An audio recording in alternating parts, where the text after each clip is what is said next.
La Bible dit dans Acte 4 au verset 29, « Et maintenant, Seigneur, vois leurs menaces et donne à tes serviteurs d'annoncer ta parole avec une pleine assurance. » Quelle est ton attitude face au combat? Quelle est ton attitude face aux persécutions?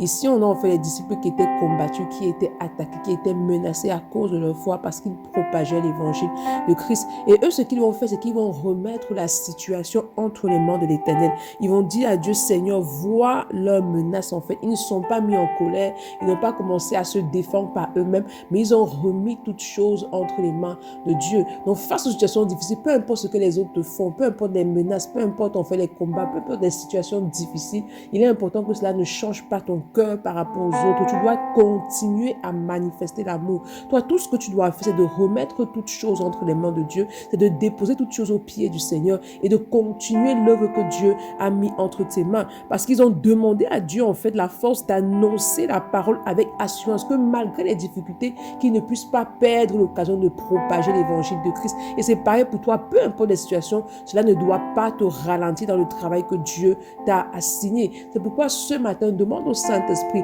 de t'accorder la grâce de persévérer dans l'œuvre malgré les combats, malgré les difficultés. Demande-lui de demeurer dans l'amour envers ceux-là même qui te combattent et de remettre toutes choses entre les mains de Dieu.